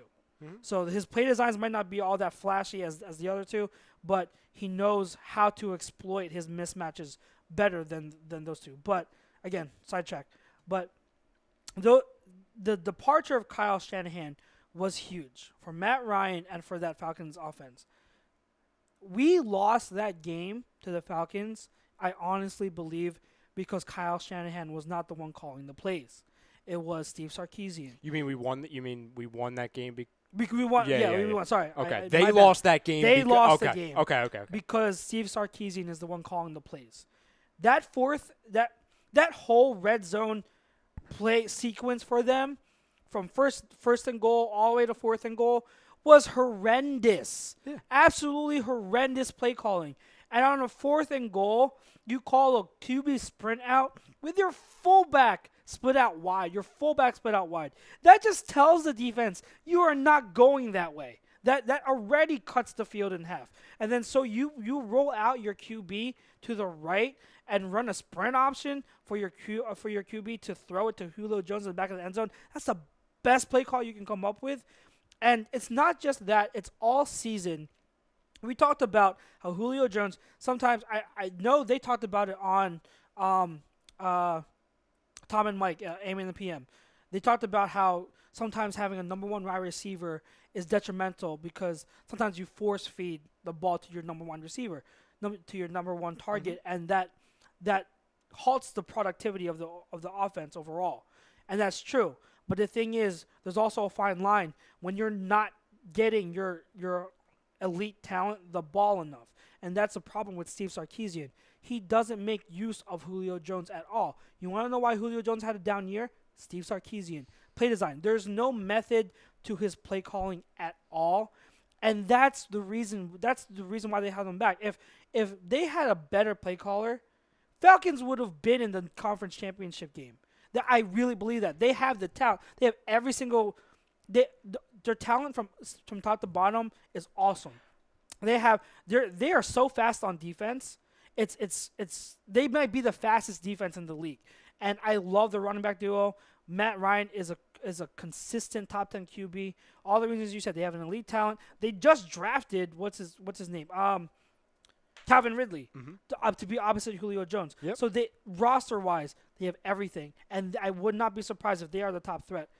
The biggest question mark to me is Steve Sarkisian, and that's my worry, and that's why I don't know if I can put them there because he single-handedly, to me, lost that game for them. I understand what you're saying, and like, listen, that is obviously has a factor in it, but we also have to remember, and I'm not comparing the coaches. I'm not. But only reason why I'm bringing it up it's because every fan that's listening right now can understand it because it affected our team. I'll compare it to Doug Peterson.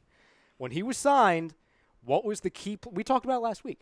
What was the key play people were referencing when he was signed? How he completely botched the ending of that Chiefs playoff game when it came to the play call. Yeah. Mismanaged. Yeah. We can go back and go through numerous different plays and games in that first season. Yeah. I'll talk about that horrendous game he coached against the Dallas Cowboys in Dallas. Oh, God. I can make the comparison of mismanaged. What do they both have in common? First year under command. Obviously, Sarkisian is just a coordinator. Doug Peterson's a head coach. So I can argue, okay, Sarkisian, that's the first situation he's been in that type of situation. Okay. Obviously, at the end of a playoff game, huge, up against one of the best red zone defenses in the league, on the road. They overachieved last year because I counted out that Falcons team for months. I said, they're dead. They're dead. And all of a sudden, they got hot at the perfect time of year. Yeah, they did. To where they came out of nowhere. So for them, I mean, they ended up screwing the Cowboys out of a spot, the Seahawks out of a spot. You know what I mean? So for me, I think it's a very good trait for a team and an organization to have really nothing going for them on a year coming off of a huge Super Bowl loss, the Super Bowl hangover, and overachieving enough to find their way in the playoffs and have a chance to win against the number one seed. I mean, I think that's huge. Yes, Sarkisian completely disappointed in that game, especially at the end. I think if he's the type of guy that they want him to be, he'll learn from that. He'll improve from that. And obviously now that we, like you said, having just a one clear-cut wide receiver in Julio Jones could hurt certain teams. Like you said, they don't have that anymore. They have Calvin Ridley. They have Mohamed Sanu, obviously, as a passing option. I mean, they have options. They have running back options.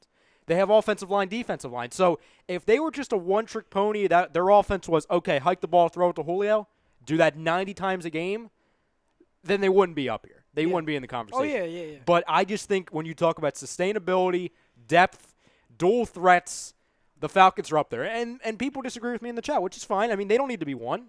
I just know that a lot of people were going to have the Rams and the Vikings and the Packers up there, and I just think if I had to name a team that people were kind of not sleeping on but forgetting about, I'd say it's the Falcons. I'd say they're sleeping on the Falcons, and they shouldn't.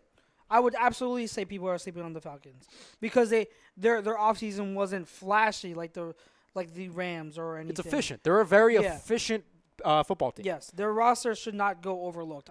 I will give you that, and I do like them a lot. If I see, it's just for me. Again, it wasn't just that playoff game. Over the course of this season, I was just appalled by Sarkisian's play calling, and so I have to see it improved before I can give him the thumbs up. You know what's what I mean? funny? I applauded Sarkisian's play calling because he helped us. He helped us. I'm like, oh, keep doing it. I like you, Steve. Yes. Keep doing what you're doing. I like you, man. In that aspect, yes, I'll give you that. TTP gives his top 5, which anybody in the chat, if you want to give your top 5 as well, please do. Yeah. He says the Rams 1. He doesn't even say the Packers 2. He just puts Aaron Rodgers 2, which that's fair. That's fair. Totally fair. 3, he puts the Vikings. 4, Saints. 5, Falcons. And he says the Falcons don't scare me one bit. And that's fine. Like that's understandable. I just think that they're a team that, and arguably, I think that, would you agree that division's probably the best in football? Which one? I'm sorry. The NFC South. They are one of. I'd have to reevaluate, but they definitely are up there. I think, let's see, NFC South. I mean, the Buccaneers suck, but I think the other 3 teams, you could make an argument that they could be Super Bowl contenders. Yes. Not just playoff contenders, but Super Bowl contenders. Yeah, NFC South, I doing a quick run through. I mean, I'd probably say. Because then you go to the West. Well, let's just run through it real quick. The NFC West, you can only find one Super Bowl contender out of that. Yeah. Maybe. Well, I meant you said Super Bowl contender. Yeah. One Super Bowl contender, but 2 legit teams, like in terms of like playoff. I think the Niners can surprise and beat. And then who's the other team? No, just two. Oh, just two. I thought you meant like 2 other ones. So okay. I think 2 winning teams in that division. You can call this a hot take. I know their offensive line is garbage. If someone goes in the time machine until, in next year and they say, oh, the Cardinals made the playoffs, I wouldn't be shocked. I wouldn't be shocked because they were what was their record last season? 8-8, and they had they had garbage. Well, who was their? Oh, they had. Oh God, who was their quarterback? He's a former quarterback of Jacksonville. Oh, now I'm forgetting. Chad, help me out here, and he's a nobody, so that's why I'm forgetting his name. They didn't have a quarterback last year, and they still went 7-9, 8-8. They didn't have David Johnson either. The Seahawks are going to be garbage. I mean, they're fourth place. They're so flawed. I feel bad for Russell Wilson, to be honest. The North, the Vikings could be a Super Bowl contender, and then the Packers, or I'm sorry, the Aaron Rodgers. Lions are going to be around a mediocre record again. They're the Lions. They're going to go 8-8. Yeah. And the Bears. They might take a step forward. They might get like 6-7 wins, I think. But that's it. And then the NFC East, I don't think that's a good division at all, just because I think it's us. I think they're a competitive division with each other again. I think it's going to be another. That's how it is with the NFC East. They're the most, in terms of like within the division, we're always the most competitive. Like any team in any spot in the division can go out and beat the top place team. Well, that's just how it is. But I agree with you. Like I don't think there's only one team that's a Super Bowl contender. Yeah, there's only one team that's really. Now I do agree with you. They're going to be, that division is always competitive, and like I told you, like tomorrow, that's my main topic. It's the biggest threats in the NFC East, and there's a couple things I found that I'll mention tomorrow. History is not on the Eagles' side, ladies and gentlemen. There hasn't been a repeat division winner.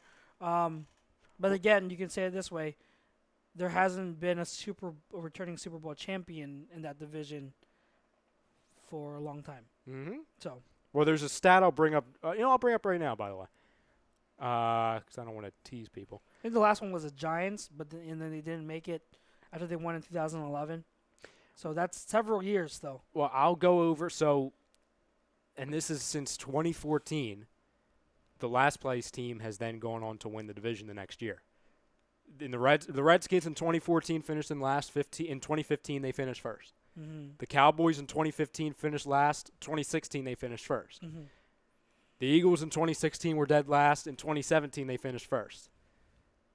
The Giants are dead last year. And you think history? Yeah. Well, I mean the Eagles are going to finish first, but history says Giants they're going to finish first. Yeah. So and there's a couple other things, but I think that trend will be broken. I mean, it's one of those quirky stats, but I don't think I don't think it's. I don't see the Giants winning the division. They have. Thing is with the Giants, to shift over to division threats. They have a good starting roster, but they have no depth. And Giants fans will kick and scream that they fixed their O-line problems. They fixed their left tackle and left guard, Nate Solder and Will Hernandez. That's great. Who's still at center and right tackle? And you still got Eric Flowers playing right tackle from switching over from the left side. That's not going to make a difference. So, yeah, that left side's good. What are you going to do with the middle and the right side? But their defense, if any of those starters get hurt, they have no depth. There's absolutely no depth. No, they're dead. They're dead. Yeah, they're dead. So that's the thing. If they lose starters at key spots, that's gonna be huge for them. And again, Eli Manning, big question mark. So we have about 14, 15 minutes left. Do you want to switch into a little thing we call No Huddle? No Huddle, our second Huddle. week. Yes, sir. Second week. So if people are just tuning in for the first time or don't know what No Huddle is, it's basically a collection of stories that Chucks and myself and all the hosts here find interesting. It's kind of rapid fire. If you guys at home that are listening have any stories you find interesting that you want us to comment on, please let us know as well. So, Chucks, I'll let you start off because I know you have a certain player and a certain contract to rant about. We talked about it last week, right? Sir. Didn't we? Yes, we did. did. We talked about, or was it 2 weeks ago with Paulie? I forget. No, it was last week. Was it last week? Yeah.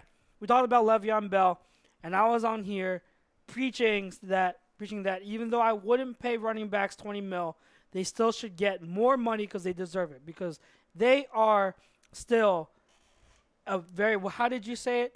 A very, very good complementary position. The running back position in football is the perfect complementary piece to quarterbacks and all offensive tools in the NFL. And the way I described it is the running back position is like an amplifier, where if you have nothing around the running back, they're not going to amplify anything. But if you have good surrounding talent, they're going to make all that surrounding talent even better. They're going to amplify it. And I think those were two great ways to describe the running back position. And that's why I was saying last week they deserve a little bit more money. I'm not asking for $20 million for an elite running back. I'm just asking for more than $8 million from what Devontae Freeman's getting. Be paid more than a kicker. All right? Like Justin Tucker is getting paid more than the running back. So today, thank God, the market has been reset. Todd Gurley reached 4-year contract extension for, what was it, $60 million with $45 million guaranteed. And I saw that at work, and I just jumped out of my seat, and I put my hands up. I'm like, it has begun. Because this set the tone now. Because now, with this deal, Bell's going to get paid next year. Zeke is going to get paid when his contract's up. The young running backs who are coming up, the elite talents like Kareem Hunt, Alvin Kamara, they are set up to get paid. And it's a beautiful thing. Again, you can argue with me all day long, you can disagree with me about running backs and their value to an NFL team, and I will argue back with you. But fact now is that the market has been reset, and I love it. And I think it's a great thing. I think these truly talented players going from their rookie contract to their second contract, if they're playing at a high level, they deserve to get paid. Give them their money. They deserve it. They ball out for a team. There's no way they should be ousted or cheated out of money just because people think running backs aren't that important. So clap, cheer for the Rams and Todd Gurley. I'm so glad this happened because this is going to do wonders for the running back market from here on out. And as a running back aficionado, I couldn't be happier. I think it's great. No, I think I completely agree with you. And like we talked about before, I don't know what show it was on, but Todd Gurley was recently on a show on TV, and he was talking about that. He's been very outspoken. He was talking about how he kind of wants to be the example of changing how running backs are looked at financially and just respect worthy. So I think it's really good. And like we talked about, man, I mean, anybody who plays the game of football, how grueling it is on the body, it's a shame that nothing's guaranteed in that league, but, the NBA it is. So this has gotten more respect financially towards running backs. And like we talked about before, I mean, I definitely don't think the running back position is even close to the most important in football or in sports. But it shouldn't be disrespected like I think it has in recent years and for many, many years. So I think this is really good. Exactly. My first note to touch on, and it's outside of the game of football. It's a baseball topic, but I will compare it to just all sports, okay? And it's funny, and we'll be talking about this tomorrow as well, but with the return of Chase Utley to Philadelphia this week when we were going against the Dodgers, constantly people want to bring up, and they did it 2 years ago when the same situation happened, that when it comes to the standing ovation, which you can see that video right here on a2dradio.com, by the way, cheap plug, people want to say, oh, he's on another team, you should not cheer for him. If anything, you should boo him. I remember a couple idiots a couple years ago were trying to tell me that the Phillies pitcher at the time should plunk him because he's no longer on the team. I'll just talk about just keeping things just in perspective for all sports. If you want to talk about if Dawkins comes back when he returns to Philadelphia, or if Nick Foles is ever on another team and he comes back, there's a level of understanding like, yes, he's not on the team anymore. You cheer for the player. If you, like last night, with that standing ovation as he comes up for the first at bat, and there's a standing ovation every time he comes up. They're not cheering the Dodgers. They're cheering a guy who was a pivotal part in a championship team for the city. Exactly. Yeah. And people were saying this morning, like, oh, I don't, it rubs me the wrong way that he was being cheered, when the Phillies were down 3-0. It's in the top of the second inning. It's the first time he appears. They're not cheering for the Dodgers. Okay? And listen, I'm not saying that you need to go and have a standing ovation if he has a grand slam. I'm not saying that. That's fine. You should be. If he did that, my reaction is the same. I would be thinking, oh, a typical Chase Utley. Of course he did that because that's just Chase. You know what I mean? I would chuckle about it, but I wouldn't bow down to him saying, oh, my God, thank God he did that. Thank you, Chase Utley, for hitting a grand slam on us. I wouldn't do that. Yeah. No, I hear you. There's a difference between paying respect to the player and being a homer. Yeah. And with Chase Utley, someone who is one of the classiest players I've ever seen, one of the best players I've ever seen in the Phillies uniform, there's a level of paying respect to players. Yeah. Legends in the city. I just want to. Do you agree with that, or do you think there's a line that certain fans shouldn't cross? It's situational. Mm-hmm. Again, I wish I was more into baseball so that I could get a full grasp of what Chase Utley meant to the fan base. Mm-hmm. But I know he meant a lot. I know that he's one of the most beloved athletes ever in this city. So you respect that. I remember when Dawkins came back with the Broncos, I cheered him. I didn't care that they were playing the Eagles. I gave him an ovation when Andy Reid returned to Philly. Mm-hmm. I cheered him. I rooted him on. I think this city gets too much of a bad rap when it comes to booing and all that. But there's some of it brought upon us by ourselves, yeah. Because some people, they just want to boo. But, when it comes to certain people, certain icons in this league, in this city, you should know the difference between respecting that player and cheering for the team. You obviously are not cheering for that team. You're respecting the player. Mm-hmm. So I totally agree with you. So with 5 minutes left to go, what you have any other? Yeah. Okay. I have two more, okay. But we can just do. Well, yeah, run through them. Yeah, because I don't have. Yeah, I'll just leave it to you. So, Darrelle Revis retired. Yes. Yes, he did. In the Instagram post, one of the Instagram posts talking about his retirement, I think NFL.com posted it. They gave us a chart of all the Hall of Fame or elite wide receivers and their numbers against Darrelle Revis, and they're pretty eye-popping. They're very low, so it showed just how good Darrelle Revis was. One of the comments was Randy Moss, and I don't know the exact quote, but he pretty much was saying pump the brakes. He's a great player. I don't want to take anything away from him, but it's easy to do that when you have safety help. And for me, I never studied Revis that much to know if that's true. But as I've said on here before, I listened to the Sims and Lefko podcast, and they talked about that topic. And Chris Sims, if you remember him, you might be too young. Chris Sims is the son of Phil Sims, Yeah, the Giants yeah. quarterback. Yep. He was a quarterback in the NFL also. He was a decent one. He was solid, but I think injuries kind of plagued him. But I really like him as an analyst because he's real. He worked with the Patriots after retired, and part of his assignment was breaking down film on Revis. He had to have a whole separate, tape to give to the coaches just on Revis because he was that good. And he came back and refuted it. He said, "No, Randy Moss, you're dead wrong. There was, was there occasional safety help over the top for Revis?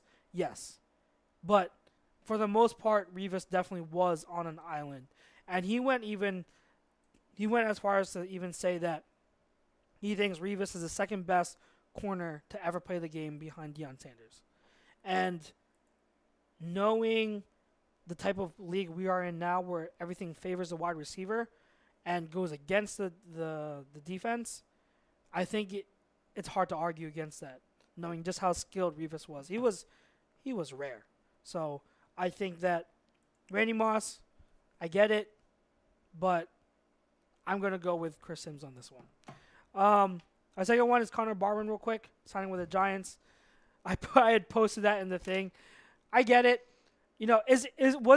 Was I like a little bit like taken aback? Yes, I was. I was like, oh, okay, because Connor Barwin was a fan favorite. We all loved him here, and him signing with the Giants, it's kind of like a kick in the balls. But at the same time, I think we all know it's a business. Charles, It's a business. He has to do what's best for his career. So I don't blame him. It was just more of like, okay, like that's gonna be awkward when you see him, but it is what it is. I'm sorry, and if people want to call me a fake fan, that's fine. If you want to say I'm not being loyal to the team, that's fine. Can we just look at the stage in which Connor Barwin is in his career right now? I think for the most part, correct me if I'm wrong, Charles, if he's going to get a paycheck and have the opportunity to play, he's going to take it. Yes. He's not the number one. He doesn't have the options of picking 20 different teams at the moment, okay? Correct. And if you want to talk about a team that would match up well for him in that situation when it comes to depth chart and just situationally, the Giants are up there. Yeah, because they're switching from that 4-3 to a 3-4. Yes. With Betcher as a defensive coordinator, they need an experienced edge guy. Listen, I understand in all sports. I said for years, when Chase Utley was I'll go back to Chase Utley, when he was on the trading block, and I said he better not become a Yankee. Yeah, it would be weird. That's fine. If Ryan Howard became a Yankee or a Met or a Brave, yeah, it would be weird. But also, I'd have to remember, okay, whether you like Connor or not, I'm sure Connor loves the city of Philadelphia. He was great to the city. I'm sorry, ladies and gentlemen. At the top of his list of priorities isn't, how will Philadelphia think about this? It's not. It's, how can I support myself and my family and continue to do what I love to do? So, listen.